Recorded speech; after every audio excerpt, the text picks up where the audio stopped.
Welcome back to the program. So while the Senate is playing with themselves and refusing to pass what 85% of Americans want, which is, of course, the SAVE Act, the Save America Act, the Republicans are not just sitting by and waiting and allowing Democrats to continue to steal elections. I'm going to get into that here in just a second. But with all of this redistricting going on, remember, right now it's 18-6, okay? Republicans are winning 18-6 right now. And that right there goes to show you that we have a very good chance of not only holding the House in a couple months, but expanding more and more and more on our majorities. Because remember, this redistricting rule, this Calais versus Louisiana rule, also means what? It means state races. It means city council races. It means dog catcher races.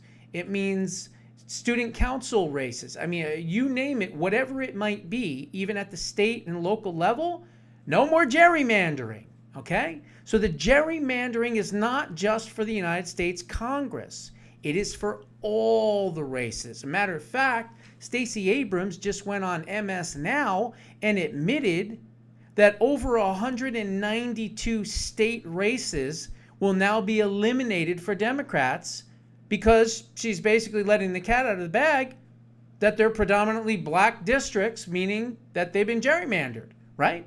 You can't have what's known as a minority majority anymore. It's gone, okay? And so because it's gone, all of those seats at the local level and the state level are also going to be Republican seats. That's what people don't get.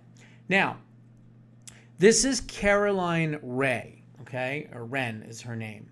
And she was on the War Room, and she was talking to Steve Bannon, and she's the one that also was a campaign manager, I believe, for Kari Lake's campaigns in Arizona when she was having her election stolen from her, basically. So she's been MAGA, and she's been America First for many, many years. So what she says definitely has some merit, okay? So I want you to hear this, and then we'll discuss a little bit more about it. Last night, Mississippi, we've still left one on the table. Georgia, right, we're leaving two on the table. Alabama, we're leaving one on the table. Louisiana, we're leaving one on the table. Now, that's from the DEI Supreme Court. And Missouri won and Ohio won. There's seven seats, 5 of those unconstitutional. The other 2 obviously should be redistricted. We're leaving on the table. Walk and Indiana. Effort, in Indiana, too. That gets to 9. So walk me through, where do we stand with how many of these, because they all say, oh no, you can't do it, it's impossible. Right. Those 9, how many do you think, through your Herculean efforts, we can shift over to the column that is a change district in redistricting, ma'am? Well, stepping out, I want to focus on, it's hard to overstate just how screwed the Democrats are moving forward, given both the redistricting that's been done, that is left to do, and then the 2030 census. Because by 2032, we could be operating with as many as 235 safe congressional seats. Remember, it takes 218 for the majority. So right now... Listen to what she just said. By 2032, Republicans could be sitting at 232 seats safe. And you only need 218 to win the House of Representatives. And she's saying, based on the math, we would be at 232 safe. So that's, what is that, 14 more than what's needed to win the House? Listen. Cook Political Report, House ratings. They have the Republicans' floor right now at 210. I think we'll pick up only... So right now, after redistricting, in the bad economy, which is getting better, and all the other stuff with the war and all the stuff that's going on, right? High gas prices, whatever. We're already at 210. So what does that mean? That means we need 8 seats to win the House back, okay? That's pretty amazing after where we were at. Listen. 3 more, which is very frustrating. It should have been 9, but 3 more, 1 in Alabama, 1 in Louisiana, 1 in South Carolina. And so that brings us to 213 as our floor, 18 toss-up seats. So then really we need to just win 5 of those 18 toss-up seats. We would need to win 8. We would need to win 5 out of 18 toss-up seats. They would have to win and basically run the floor on all the rest to win the House, according to what she's saying. Retain the majority. But let's look even past 2026, where it gets much more bleak for Democrats. In 2028, when you do the additional redistricting, we could easily be at 222 seats as our floor. That's when we'll pick up a seat in Alabama, seat in Louisiana, seat in Mississippi, a seat in Utah, a seat in Nebraska, Kansas, New Hampshire, 1 or 2 in Georgia. So even if the Democrats try and erase those redistricting pickups by doing redistricting on their own in New York, Colorado, California, Illinois, or Maryland, we could still wipe those out by doing additional redrawings in maps like Texas and Florida. And even if they move against to redistrict in those states, it wouldn't change the fact that our floor in 2028 would be 222. Then you fast. Hang on, it buffered for some reason.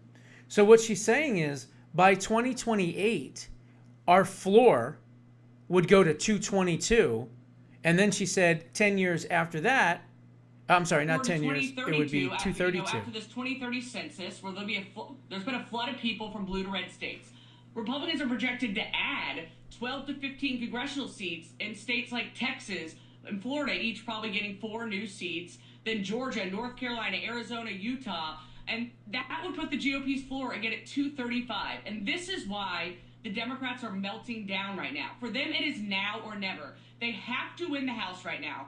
They have to win the Senate, and then they have to win the presidency in 2028, and then they have to nuke the filibuster and just change the rules, or else they are not a party that will exist after 2032.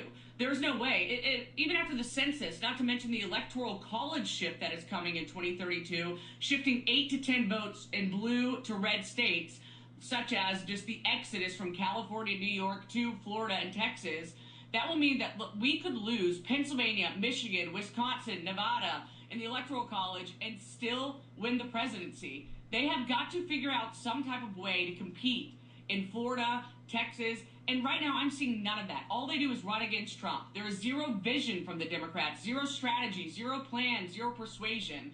So I wanted to take a moment just to pull back further and show just what a good place Republicans are headed into and how bad the Democrats are. But right now, so there you have it. Hang on.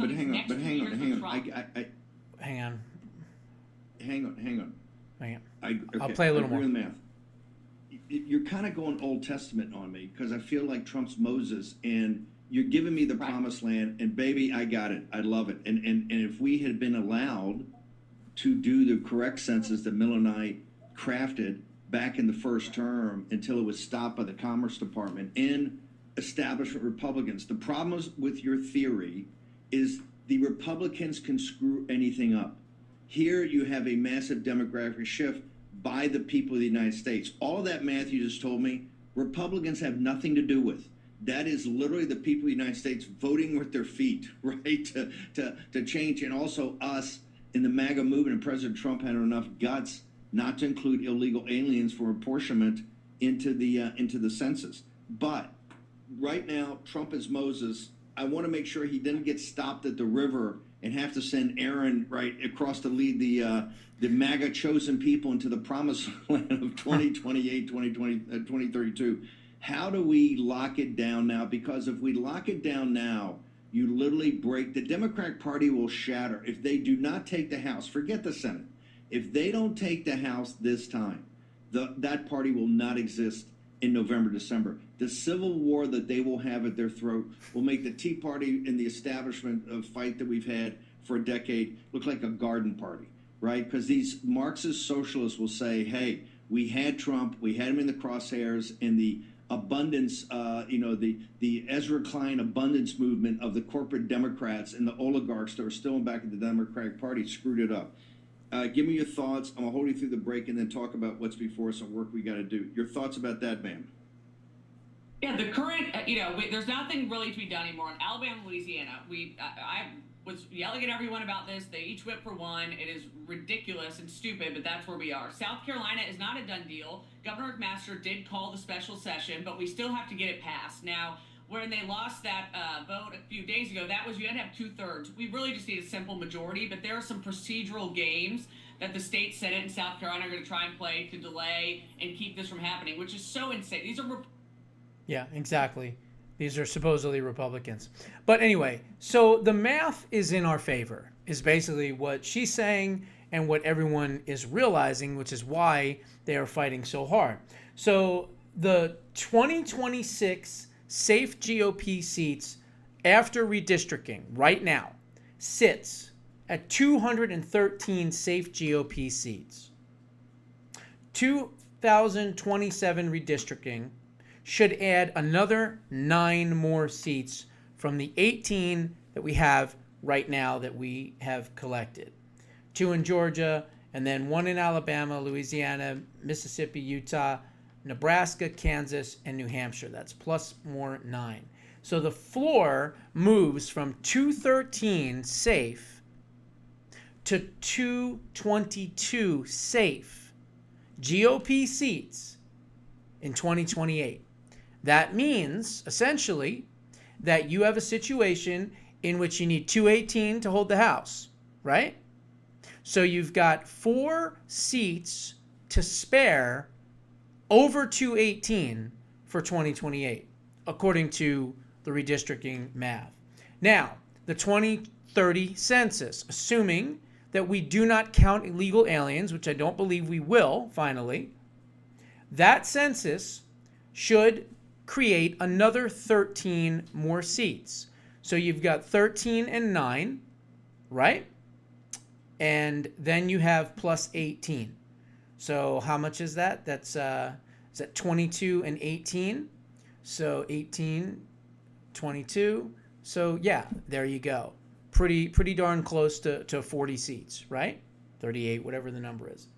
And so the 2030 census would add 4 more to Texas, 4 more to Florida, 1 to Georgia, 1 to North Carolina, 1 to Arizona, 1 to Utah, and 1 to Indiana. Now, if we can get Indiana to do what they need to do in 2027 when they're seated, we'll have a plus 9 on that map, which will pick us up 2, 3, 4 or 5 more. So now you're looking at close to 50 seats. This is how big the redistricting decision has been. It's one of the reasons why I said, as much as I want the birthright citizenship decision to come through, and I hope and pray that it does, redistricting was even bigger, okay? Because it got rid of their tool, and their tool was to redistrict illegally. What do you think is happening in the Northeast? We need to challenge those maps. Like I've been saying, challenge the maps in your states. You can do it. You can contact an attorney, an election attorney. Say, how do I put together a lawsuit for very cheap to challenge the maps in my state? Because I believe those maps are gerrymandered. And guess what? It'll go to a lower court, and the lower court will say, nope, they'll throw it out. And then it'll go to the next court, and they'll either accept it or they'll throw it out. And eventually, guess what? It'll go to the Supreme Court, and the Supreme Court's going to say, well, based on our recent decision on Calais versus Louisiana, we're ordering New York and Rhode Island and Connecticut and Massachusetts and Vermont, you see what I'm saying? To throw their maps out. And that's how Republicans can gain back power. But you have to be willing to do it. Now, the other thing I wanted to do in this segment was talk about this. I'm not really sure who the new RNC chairman is, but from what I can tell you, he seems like a very, very good dude. And he seems to be hardcore MAGA America first. RNC chairman Joe Gruters has just gone off on the Democrats' daily election cheating scam. Democrats are trying to cheat in every single election, every single day, he said. That's why we have filed 130 lawsuits across 32 states already okay? Already before the midterms. To give you an idea of how many that is, in the entire 2024 election, the RNC had 118 lawsuits. And thankfully they did, because they stopped the Democrats at every chance from cheating. We've already gotten and surpassed that. 130 lawsuits have been filed in 32 separate states by the new chairman of the RNC. That is music to my ears, because he's being proactive. He's watching states, he's watching secretaries of states, and he's seeing what they're doing, and he's looking to see if they're breaking the rules, if they're trying to hide things from Republican legislatures. This guy is on the ball. The RNC is finally fighting back hard, suing nationwide and hiring integrity staff and lawyers in 17 states to stop the non-citizen voting push tied to the open border disaster. But lawsuits alone aren't enough. We need the Save America Act passed now to require real proof of U.S. citizenship for federal voting. No more games. Trump supporters, are you fired up for ironclad election integrity in 2026? Now, here is what this guy has said. Now, he's right. If we had the Save America Act and 130 lawsuits in 32 different states, yeah, that would be the absolute best. But while it's stalled, we're at least doing something, and not just something, a lot. We are stopping this fraud from being able to take place, finding out about it later, like we did in 2020, and then none of the judges will step in and do anything about it because they don't want to get involved in elections. Because why? Because votes were already cast. Well, guess what? No votes have been cast yet.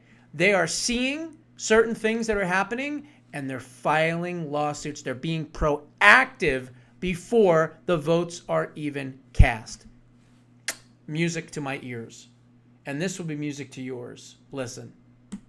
Well, listen, the president, when he asked me to take this position, he said we got to make sure our elections are safe and secure. We have to continue to build on the success that Laura Trump and Michael Whatley built in the 2024 cycle. And yes, the Democrats are trying to cheat every single day. That's why we have to have 130 lawsuits. We're bringing the hammer wherever we can. 32 states where we have lawsuits because the Democrats are trying to cheat every single day. It doesn't matter if it's redistricting. It doesn't matter if what they've done is they've allowed tens of millions of illegals to come across our border, and they're trying to figure out ways to get them to vote, and that's why we're always after making sure we have integrity in the system, that we can have confidence in the democracy, and we're putting people in place. We already hired staff in 17 states, but we're going to continue our strong litigation effort to make sure we beat back these Democrats and their efforts that have been ongoing for decades in terms of trying to steal elections. There it is. Proactive Republicans fighting against voter fraud before voter fraud can happen by destroying the mechanisms and the procedures that these left-wing radical extremists are doing in the different states, and especially the swing states. Democrats can't win elections if they can't cheat, okay?